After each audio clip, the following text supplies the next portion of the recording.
Let me first introduce our candidates. First, we have the incumbent. Theo Stamos is the Commonwealth's Attorney for Arlington and the City of Falls Church, Virginia, having been elected to that post in November 2011 and re-elected in November 2015 to another 4-year term. Theo was first joined the office in 1987 and was promoted to the Commonwealth's Attorney, the Deputy Commonwealth's Attorney in 1998, and then Chief Deputy in 2002. Theo grew up in Chicago's South Side and graduated from Northern Illinois University with dual majors in political science and journalism. She received her law degree from American University, where she attended night school while working full-time as an editor and reporter for various news outlets, including the Washington Times. Her husband, Craig Esherick, is an associate professor of sports management at George Mason University and the former head men's basketball coach at Georgetown University. Theo and Craig live in the Westover neighborhood of Arlington and have 2 sons. Next, we have her challenger, Parisa Dehghani-Tafti. Did I come close? She has a 20-year record of working to reform the criminal justice system as a public defender, an innocence protection attorney, and law professor. Parisa's vast experience spans the stages of criminal law practice, from trial to habeas corpus proceedings, from parole hearings to death penalty representation. She has participated in and briefed numerous cases before the United States Supreme Court and successfully argued before the Virginia Supreme Court. Parisa came to the United States as a child with her parents seeking safety. She attended the University of California, Berkeley, and the New York University School of Law. She has lived in Arlington for 12 years with her husband, a civil rights lawyer and law professor at Georgetown University Law Center. They have 2 children in Arlington Public Schools. Parisa served as press chair of the Arlington County Democratic Committee. She is a member of the Arlington branch of the NAACP and serves on its Criminal Justice Committee. Finally, we have the moderator for tonight, Nancy Tate. Since 2015, Nancy has served as co-chair of the 2020 Women's Vote Centennial Initiative. From 2000 to 2015, she served as executive director for the League of Women Voters of the United States. Before that, Ms. Tate was chief operating officer for the National Academy of Public Administration, a senior director in a management consulting firm, and worked at the Department of Energy, Department of Education, and Office of Economic Opportunity. She is an elected member of the National Academy of Public Administration. She serves on the advisory committee for George Washington University's School of Public Policy and Public Administration, and as a citizen representative of the Audit Commission of Arlington County. Ms. Tate has a BA in political science from Stanford University and a master's degree in public administration from the George Washington University. At this point, let's give everybody a round of applause.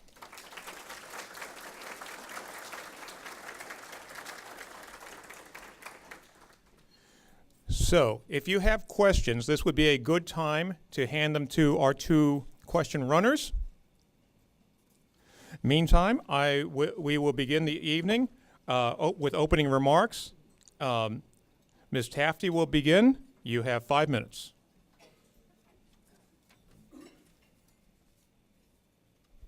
Thank you very much and good evening. Our criminal justice system needs real reform.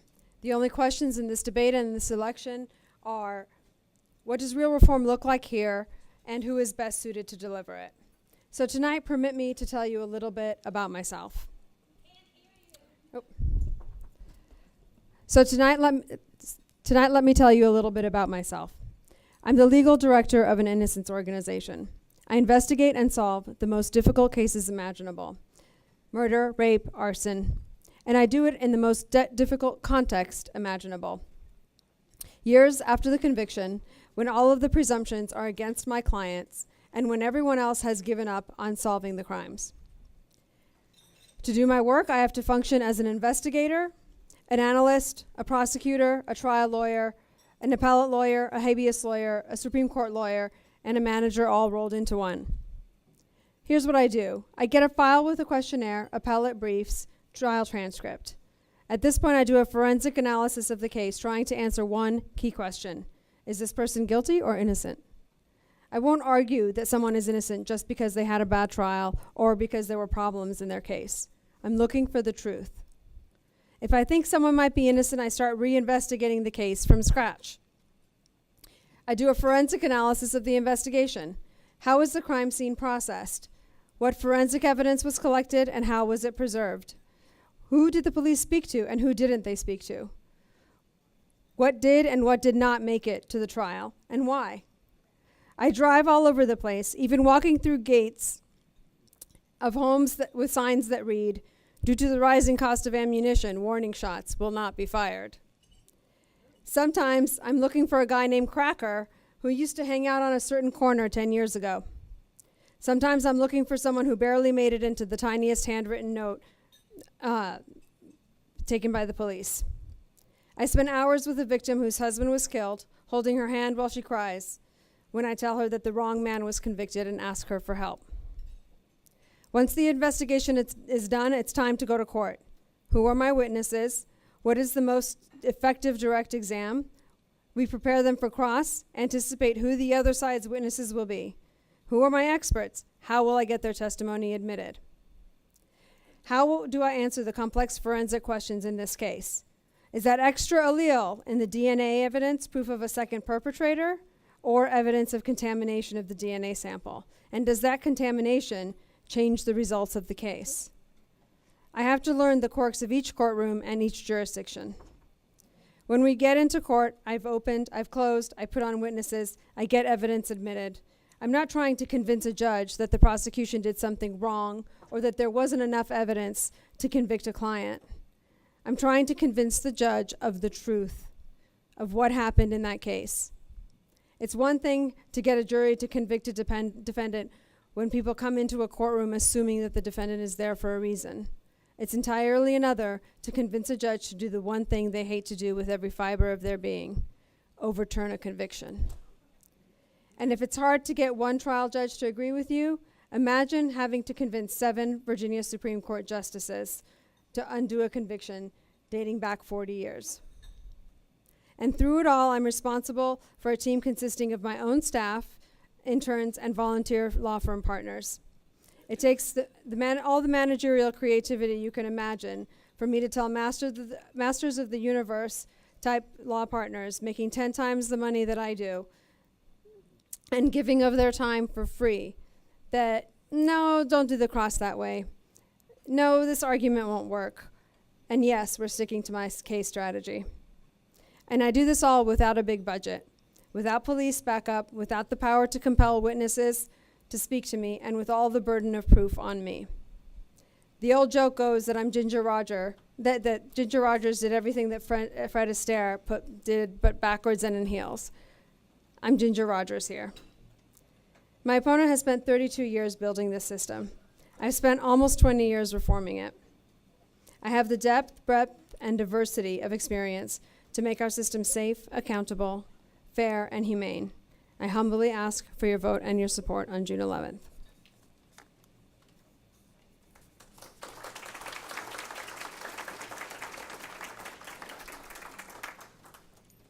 Does this light work here? All right. Good evening. Can you hear me back there?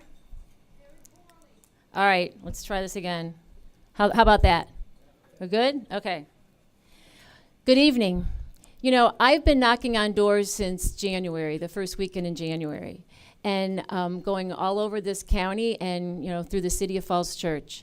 And one of the things that I find really remarkable about this experience is when I get to a door and I knock on it, almost every one of those doors is unlocked. And you know what that means? It means that our community feels safe. In Arlington, those involved in the criminal justice system, police, sheriff, prosecutors, probation officers, our judges, our juries, our victims, and our witnesses are committed to serving this community and doing what's right. I'm proud to be part of a criminal, oh man, this is, this is tough. This is really tough. What am I supposed to do now? Am I counting into my time here? Because this, all right. I am proud to be part of a criminal justice system that works in Arlington to prevent crime, provides alternatives to prosecution and incarceration, holds those who commit crimes accountable, offers services to defendants to reduce recidivism, and supports our crime victims. And we're getting results here in Arlington. Crime is down. Our jail population remains the lowest it's been in more than 5 years. And we have the lowest recidivism rate in Virginia for adults on probation. Arlington has been engaged in an important discussion about equity, and it has been identifying disparities that are based on race across our community. The equity conversation is highlighting disparities in health, education, and criminal justice, and is asking, how can we ensure that everyone in our community has the opportunity to be successful and to thrive? I certainly don't have all the answers to that very broad question, but I am leading an effort in my office, and have been for years, to address this in the criminal justice system. For example, under my leadership, Arlington started its first drug court program. This provides a real alternative to incarceration. It provides intensive support to address an offender's addiction. Individuals have a case manager, a substance abuse counselor, a probation officer, and they participate regularly in group and individual therapy. It's a program that is changing the lives of people in our community. I helped create the Second Chance program. It's an early intervention and education program for our young people, and already more than 500 of our youth have gone through the program, a program that my office participates in on a regular basis, and they've avoided suspension and prosecution. A key reason you don't hear about police shootings or use of excessive force in Arlington is because of our crisis intervention team training. Officers in Arlington are provided with that training, and over 78% of our officers have already had it. One of my senior assistants, Lisa Tingle, is here tonight, and she provides that training from my office. Officers learn how to respond to individuals in a mental health crisis and other volatile situations without the use of force, and connects them with the appropriate treatment, often avoiding arrest and prosecution completely. And it's through my leadership that Arlington has a state-of-the-art protocol dedicated to improving services to victims of sexual assault, which serves as a model for our Commonwealth.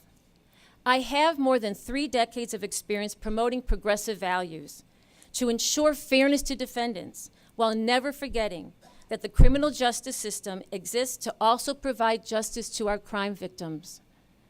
I will continue to promote these values if I'm fortunate enough to be re-elected your Commonwealth's Attorney, and I ask for your vote in June. Thank you.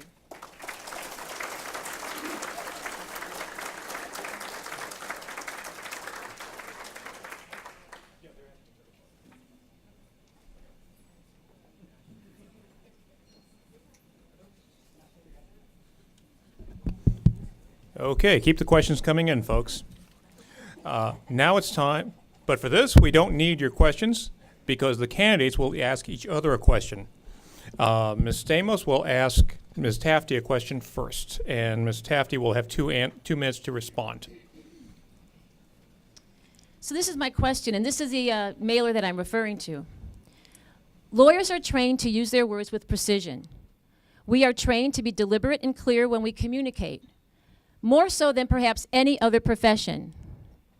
The words in your mailer stated that I, quote, refuse to prosecute police officers in cases of brutality. However, the words that you used in the news yesterday stated your intention was to demand an independent check on the system.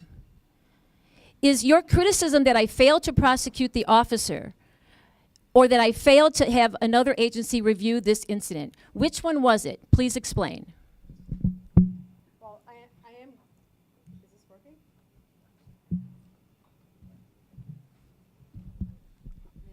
Sure. Well, I am glad that we are having this conversation, particularly because a lot of people have reached out to me since. I am glad that we are having this conversation, particularly because a lot of people have reached out to me, including former law enforcement, about this issue, and they agree with the point that I'm trying to make. So let's be clear.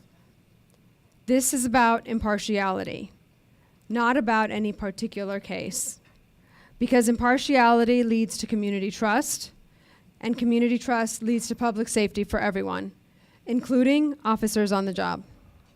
We have to be impartial if we want the community to have faith and to feel safe. This makes sense because you don't want anyone investigating themselves, and because the Commonwealth Attorney's Office, which is dependent on police to gather evidence to prosecute cases, should not be making unchecked decisions about investigations. And one of the ways that Arlington is leading behind on justice reform is that, unlike neighboring counties, we don't have an independent mechanism to review the use of force. Some counties bring in the state police. Some counties use a special prosecutor. Some counties have a community review board. We have none of these. And this is important to talk about, and I hope to bring stakeholders together to craft a policy for independent review that will best serve the community and increase public safety. I'm happy to continue this conversation with anyone who wishes to continue it, and I hope that we can have this conversation without distorting each other's words. I'm not anti-police, I'm pro-community, and I'm pro-accountability. And now we have the reverse. Ms. Tafti, ask your question to Ms. Stamos. Ms. Stamos, you said in open court that it never ceases to amaze you that we don't see mentally ill people doing things that benefit society. Please explain what you meant by that. Well, I'm not sure what you're referring to, Ms. Tafti, when I said that, or what context it was in. It was in the context of a case in which the defendant was seeking, was presenting as mitigating evidence their mental health issues. And your words were, "It never ceases to amaze me that we never see mentally ill people, quote, doing things that benefit society." Can you cite the case, the defendant in the case? Was Commonwealth versus who? I don't have the name with me. And who provided you with that question? I'm sorry? Who gave you that question? You don't know what case it was that I was speaking of? I have the recording, and I'm happy to send the recording to your campaign to refresh your recollection. Okay. And you don't know what the name of the defendant was, or what case it was? I can find out the name of the defendant. I wish you would. Let me just say about the difficult problem that we have in the criminal justice system with the intersection of mentally ill individuals who also get involved in offending. It is a difficult and persistent problem throughout not just our community, but the nation at large. I have nothing but respect, and I hold every defendant that we ever prosecute with dignity, and I recognize the humanity in everyone. But I have to also say that there are individuals with mental health issues who also make a choice to commit a crime. That happens all the time. And the question is, how do we deal with that? Sometimes in instances where an individual has no responsibility for the crime, that's called not guilty by reason of insanity. That's very rare in the criminal justice system. And we've had cases like that in Arlington. And we've had cases in which my office has agreed that a particular person did not have the responsibility for the crime that they committed. And we agree that they are not guilty by reason of insanity. But there are other instances in which individuals, even with mental illness, can choose to commit a crime, and we have to hold them accountable in a humane and in a just way. I will now turn the proceedings over to our moderator, Nancy Tate. Okay.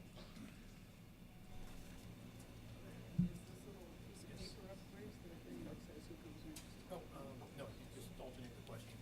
All right, but somebody gets to go. Yeah, okay. Okay, we have a complex system here. So, of course, we have two great candidates and obviously a very full house, and the questions are pouring in. I am trying to consolidate them. So the first one, and I'm going to need help from Sharon in reminding me how long each person, louder on this one. So, oh gosh, this really is. All right, how about if I stand back? Is that better? Without that pop? Nope. Over here. Right here. It's right on. Okay. Does that work? Okay, I hope I can see these. There are several questions here that relate to the schools. So basically, one of them is, what is your view on the presence of school resource police officers in the Arlington schools? And should there be police in another capacity in the schools as well? So I am forgetting now where they are in the rotation. On the first question, no. I'm looking at your notes here, Timon. Who was supposed to go first? Let's go with that. All right. Yeah. Okay, so we'll start over. So I'm going to, the candidates agreed that I could call them by their first name. So I hope that that's all right with everybody, even though this is a formal event. So Parisa, would you go first about the role of school resource, your view on school resource officers and whether there should be greater police, gosh, this is a problem, a greater police presence than that in light of, gun issues and so forth in the schools? I'm going to start with answering the second part of that question first, if you don't mind. No, I don't think that there should be a greater presence of police. I do in school. There should not be a greater presence of police in school. There should not be a greater presence of police in school. I do take very seriously the fact of school shootings, and I think that what we need to do is create and enforce gun laws that keep guns out of people's hands so that the shootings don't happen to begin with. But I'm not aware of a single instance in which a school resource officer stopped an active shooter. And so I do not think that they're effective for this purpose. Secondly, we've asked the school resource officers at this point to do too much. We are asking school resource officers to essentially parent our kids, except that what's happening is that it's bringing our kids into contact with the criminal justice system. And what we need to do is allow our kids really to have the space to make the mistakes that they need to mistakes that all of us have made, and reduce the sort of contact that kids have with school resource officers, so that disciplinary issues are really treated like disciplinary issues instead of being swept under the very broad umbrella of disorderly conduct. All right, yes, Theo, I think you have 1 minute to either rebut that or just add your own perspective. Well, our school resource officers play a really important role in our schools. Mainly, they're there, of course, to protect our school students, our faculty, and our staff.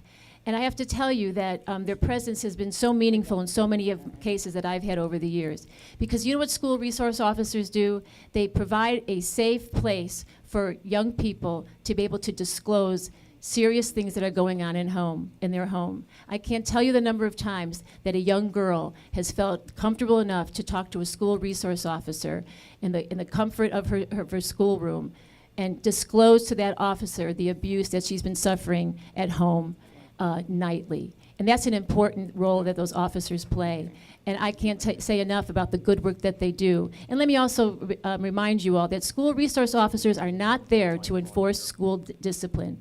They are there to make sure that the students are safe, our faculty is safe, our staff is safe, and when they have to step in the criminal context, they will do that. We're pausing for technical adjustment. Share the microphone. So this is eating into my time. Okay, thank you. Okay. All right. Well, we know there's a lot of topics of interest in this race, and how the Commonwealth's Attorney's Office should handle them. So let's move on to some of those. So in terms of domestic violence, how does the Commonwealth's Attorney work with victims of domestic violence? And if there are changes that should be made, what should those be? And Theo, this would start with you. 2 minutes. Thank you. Oftentimes we have victims who understandably recant, and we've come so far in our ability to successfully prosecute cases of domestic violence.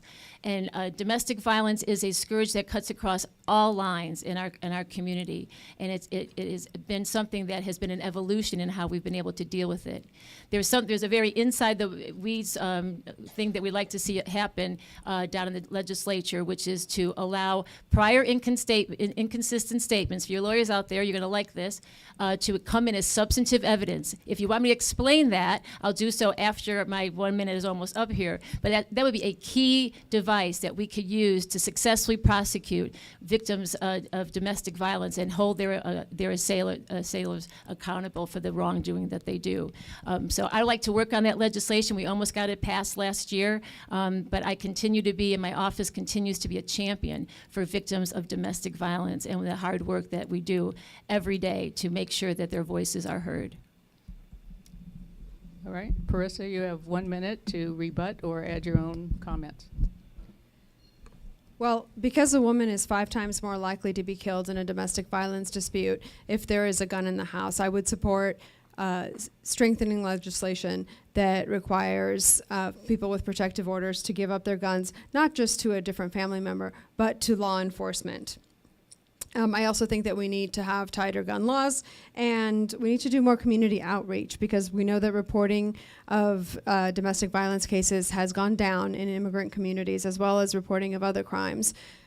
So what I would want to do is reach out to communities and make sure that they know that they will be protected and when they are reporting a crime. And then after a case is prosecuted, part of what we need to realize is that victim care must continue even after sentencing, so that when a perpetrator is released, for example, that the victim knows before he is released and doesn't just find out when he shows up. Okay. Another topic of great interest is bail and cash for bail, and that's been a topic in this race. So let's see here. I think it's you, Parisa, goes first, and give us your views on what is and what you think might be. So no one should sit in jail just because they can't afford cash bail. And frankly, if you're dangerous in the community, you shouldn't be out regardless of how much money you have. But my opponent called the Arlington delegation's request that she stop seeking cash bail in cases of nonviolence silly and misguided. I don't think it's silly that someone might lose their job, their housing, their car, or even their children because they're sitting in jail waiting for the resolution of their case just because they don't have the money to get out.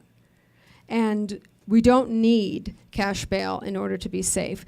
Charlottesville hasn't used cash bail in almost 20 years. The federal system does not employ cash bail. And we know from jurisdictions that have stopped using cash bail in a number of cases that not only do the jail populations go down, but reporting to court is actually increased when we use things like automated text messaging and when we use things like apps and when we use pretrial services to coordinate services for defendants.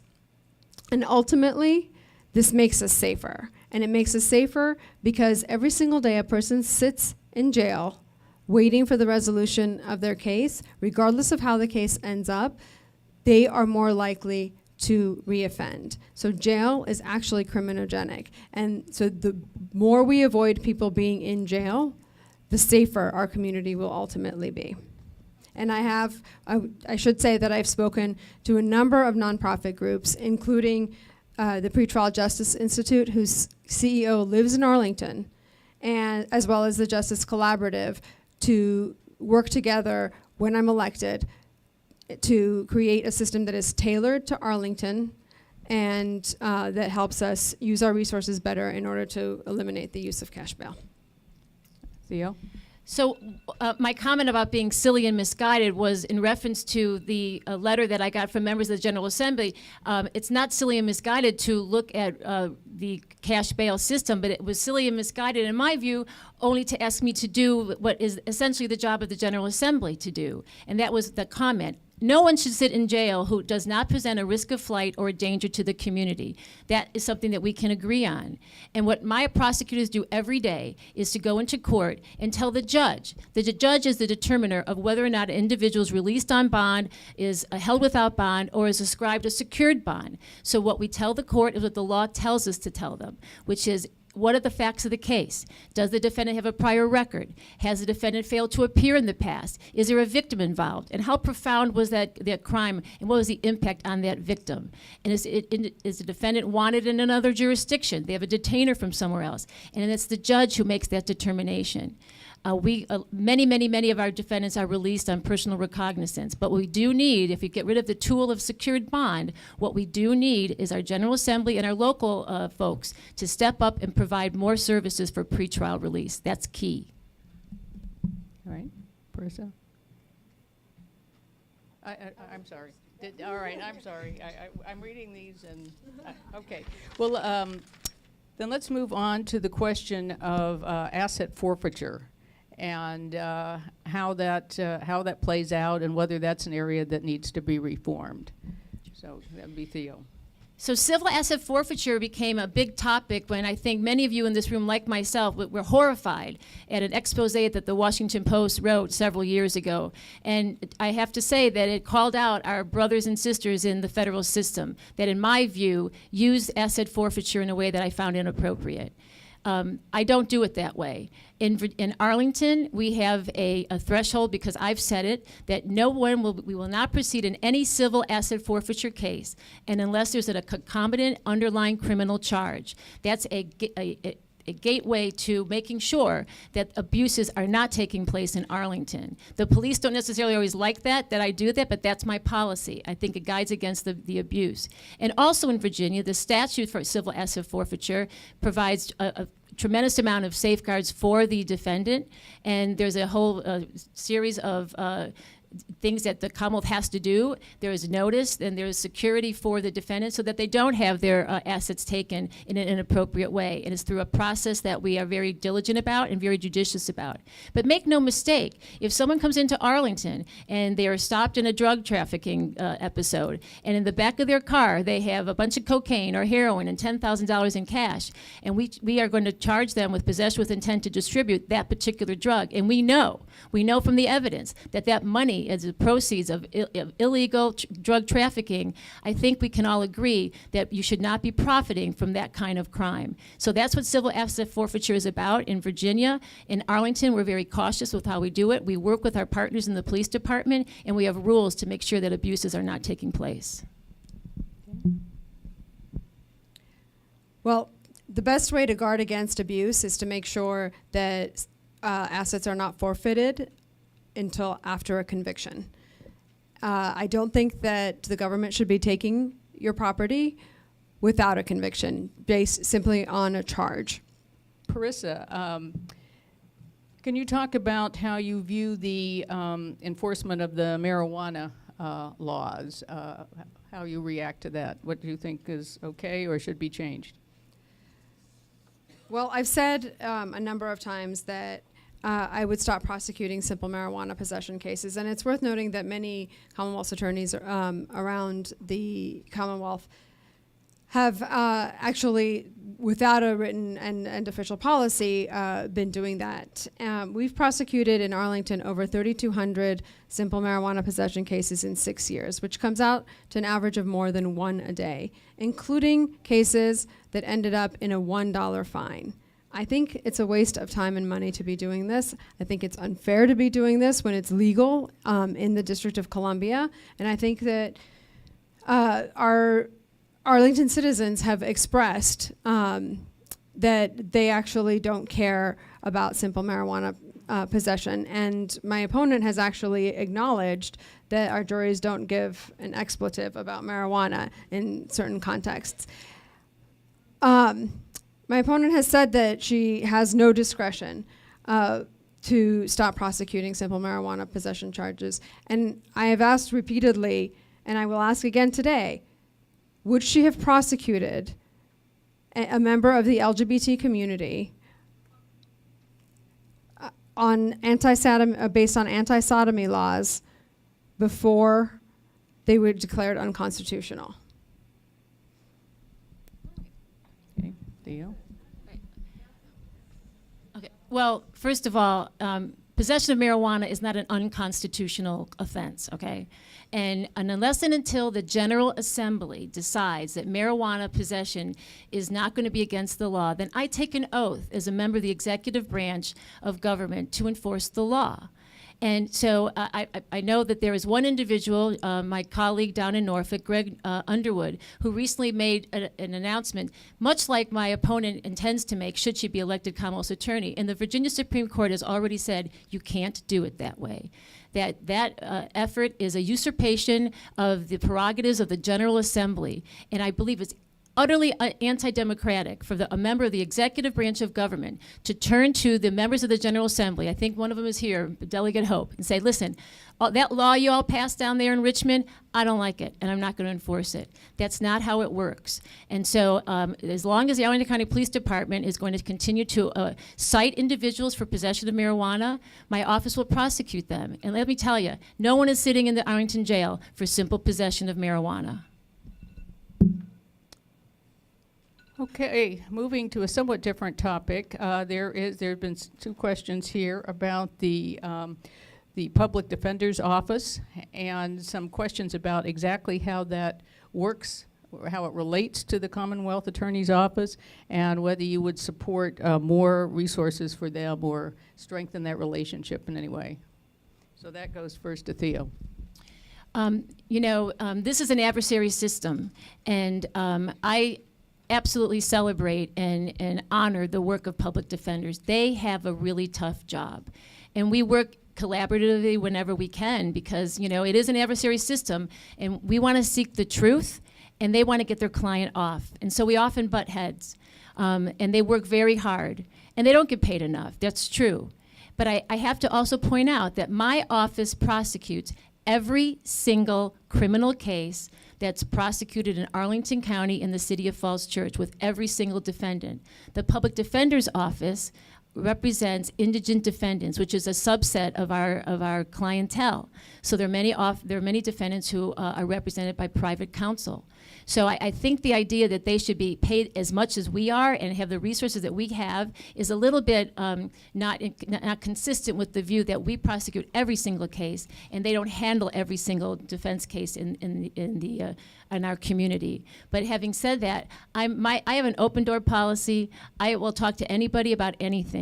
I want us to work well together, and I think we're going to be able to do that. In fact, I just got an email from Mr. Haywood just the other day saying that he wanted to set up a meeting to establish a new courts committee with our General District Court judges, and I'm looking forward to working with Mr. Haywood and making sure that the collaboration continues, and our new judges who are now will be in full on board as of July 1, we can reset the table and work collaboratively to make sure that justice is served and our indigent defendants are cared for and looked after by their lawyers, and that our community is made safer through all of our efforts.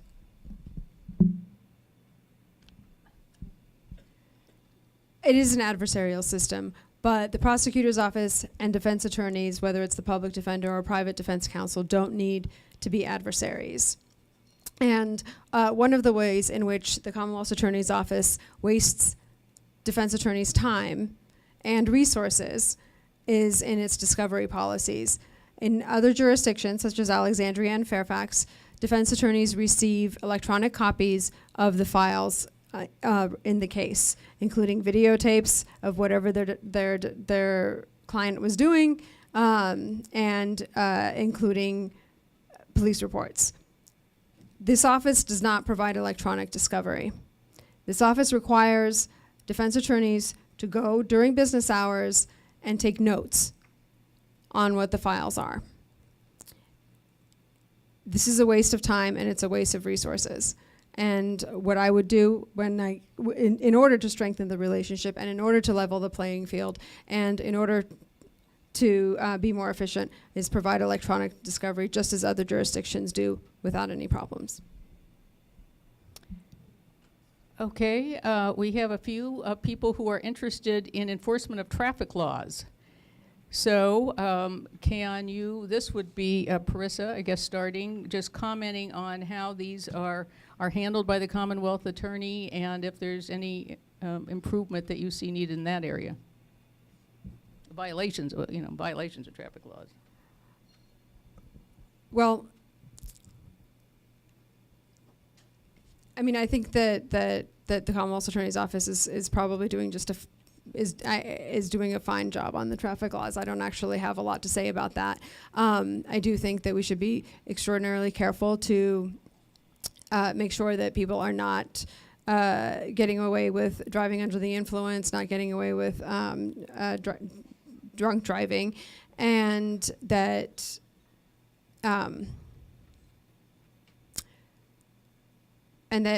we actually only enforce license forfeitures for actual traffic violations that put us in danger, and not for fines and fees. As is the office policy right now, actually, not for simple marijuana possession. Okay, Theo?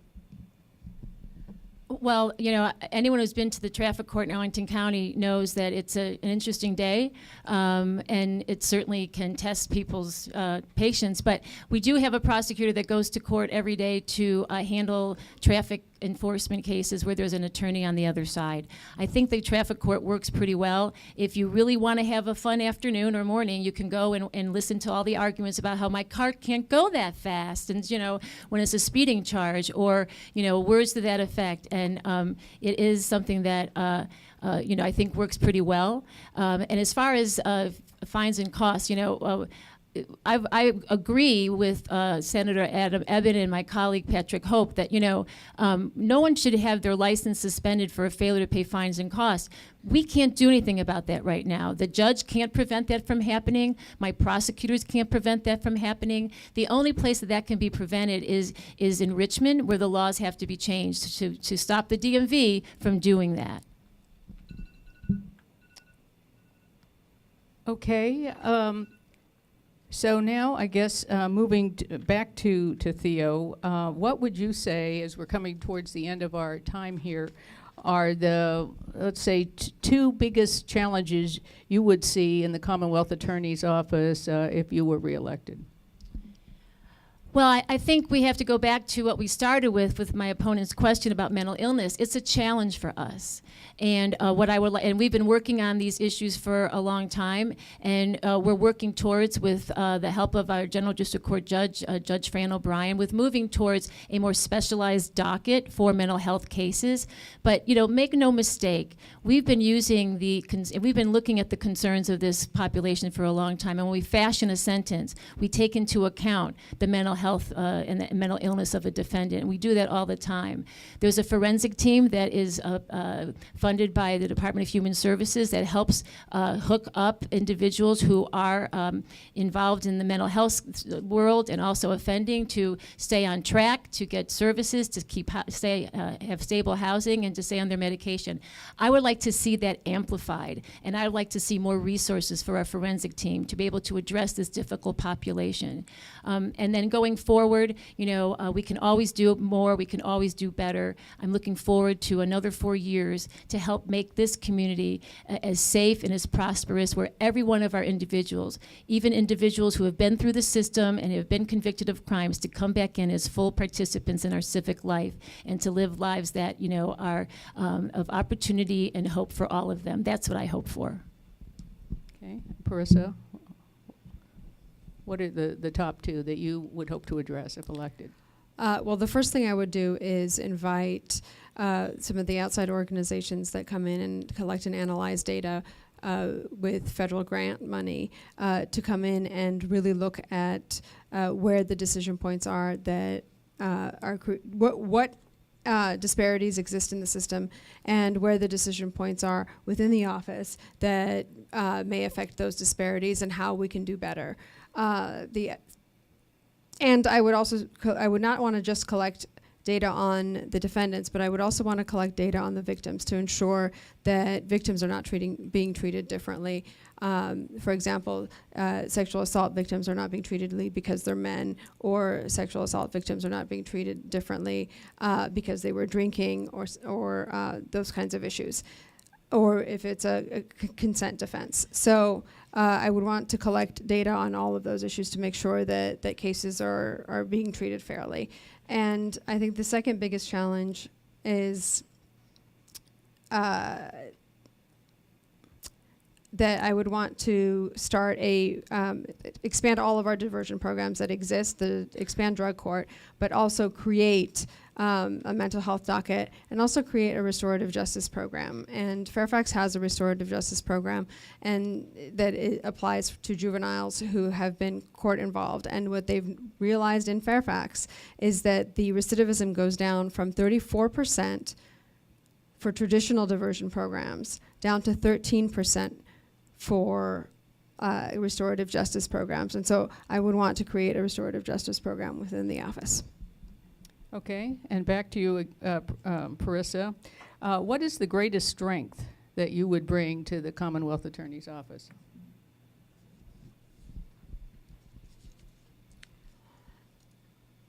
I think I addressed that in my opening, and the greatest strength that I bring is the ability to forensically analyze a case.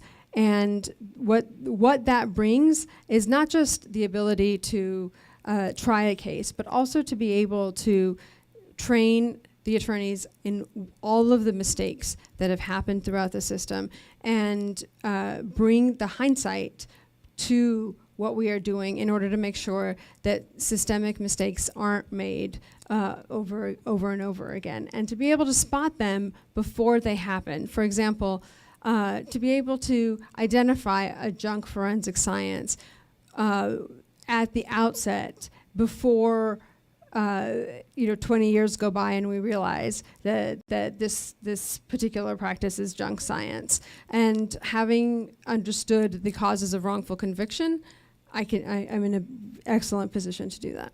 Okay, thank you. Theo? So, I really credit the work that Parisa is doing in the exoneration space. That's good and noble work. But I think when you've been in that space for as long as she has, all you see are the mistakes, and the serious mistakes. But what I see every day is the way that the criminal justice system works the way it was designed to work. I want to let you know that in Arlington, there's not been a case of a wrongful conviction in more than 30 years. And that's because of the way we try cases, choose cases, prosecute cases, marshal our evidence, review our evidence. I already do the things that Parisa is talking about doing. And as far as how I lead the office, I lead by example. I work hard every day, and I expect my prosecutors to do the same thing. And when I go into their office, if I think they've done something that I find fault with, you know what they say to me that makes me understand that they know what my leadership style is? They look at me and they say, I just don't want to disappoint you, because of the way I lead my office and the way we absolutely embrace the title of Minister of Justice. It's important that you understand that role. So I hope I can continue to play that role for this community. Well, we have more questions here, but time is running out. And actually, some of the questions, just so the candidates will know, are people interested in getting to know you both better as people, and your commitments and involvement in the community and so forth. But it's time to turn to the closing remarks. So that would be Parisa for your 3 minutes. Do you want to?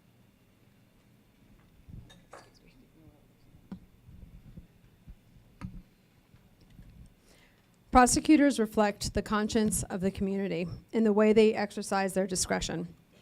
That's why we elect them.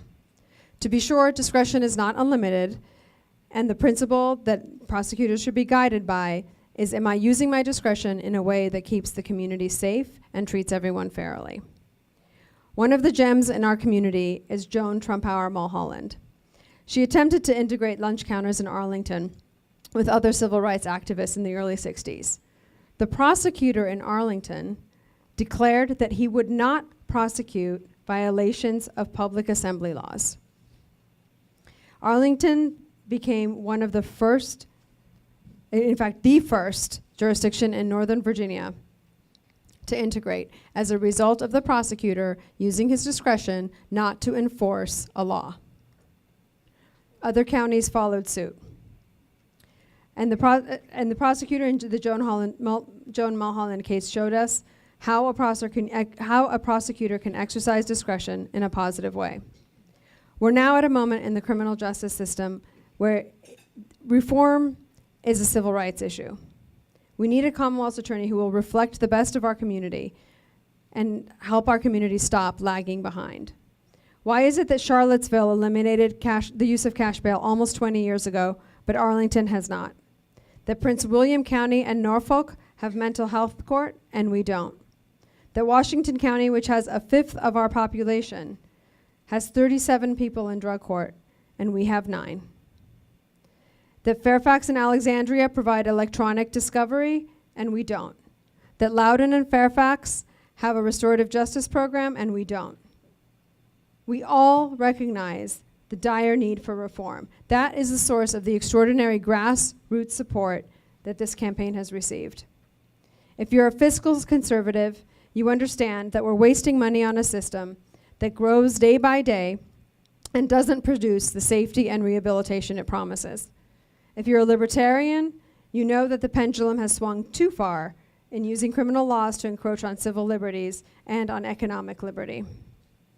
If you're a person of faith, you understand that we've all but removed the concept of rehabilitation and redemption from our system.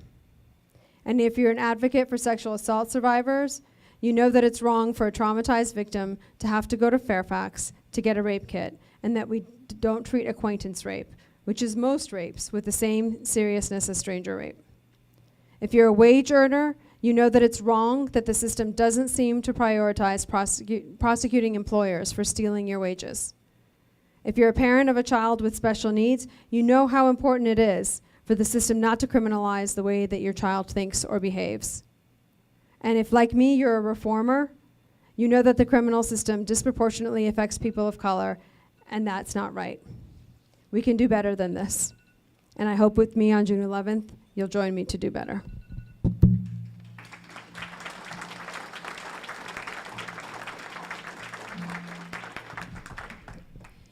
You know, the job of the Commonwealth Attorney is a serious one, and it requires, among other things, honesty and good intentions. We're lawyers, and our choice of words has real meaning. My opponent sent out a mailer that alleged that an Arlington County police officer engaged in police brutality here in Arlington. That is very specific, purposeful language, and a very serious allegation. The Arlington police called for an apology, and in a written response, my opponent chose to double down. And she said that the assailant in that episode, quote, was killed by a shot to his back, unquote. But what the medical examiner actually determined in a 17-page report that I filed about that incident said this: the bullet wound pattern was consistent with the decedent swinging an object while being shot and struck in the arm, thereby causing his body to spin and expose his back to the subsequent 2 shots. Words have meaning. Her comments on this entire episode were misleading, and they were deliberate distortion of the facts. And we talk about accountability, and that's what the context of that comment was. This is what accountability looks like. Me standing here before all of you and going before the voters on June 11th for you to determine whether you see in me a real leader for this community, a leader who has engaged in reform. From my days on the board of directors of Offender Aid and Restoration, from the work that I did to start the drug court, Alexandria and Arlington just got a drug court. We've had one since 2011. From my work having launched Safe Station, which is an innovative program that is a true diversion program that I led the creation on. From all the things that I've done with Second Chance and the work that my office does. This is what accountability looks like. Arlington is a public safety success story. We have achieved low crime. We've done it without filling up our jail. It's the lowest in more than 5 years. 91% of our residents feel safe. And we haven't had a wrongful conviction, as I mentioned earlier, in more than 30 years because of the work that I do and that I lead on. Is there still room to improve? Absolutely. And I want to be part of that improvement because we can always do better. This election presents a stark contrast for our community. There's no question about it. I submit to you that the success in this community is my resume for you to consider. I have the experience, the honesty, the competence, and the heart to do this job at a very high level. We already have a public defender in Arlington County. We don't need one as the Commonwealth's attorney.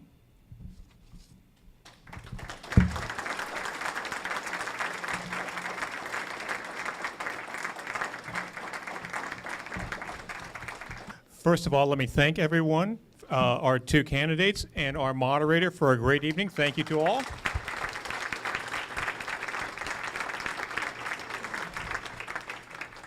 Thanks also to you for a very civil and informative discussion. I'm sure we can all vote on June 11th, I think it is, with more information and with greater confidence in who we will vote for.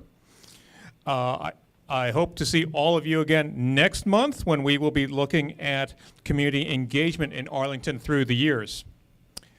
There must be 50 questions here. So thank you for that. We had great questions coming in from you. If you have any, if you are interested in joining, please talk to any of us with the ribbons underneath our name tags. We are board members. And speaking of name tags, please drop yours off as you exit the arena. Also, one last thing. I have worked 3 or 4 times as an election official.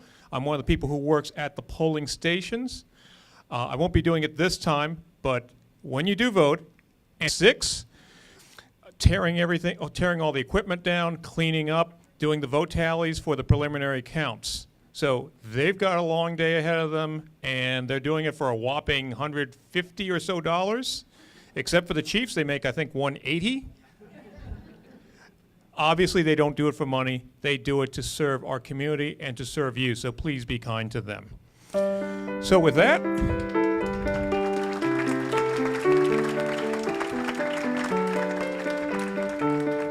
I wish you a good night, and we'll see you next month.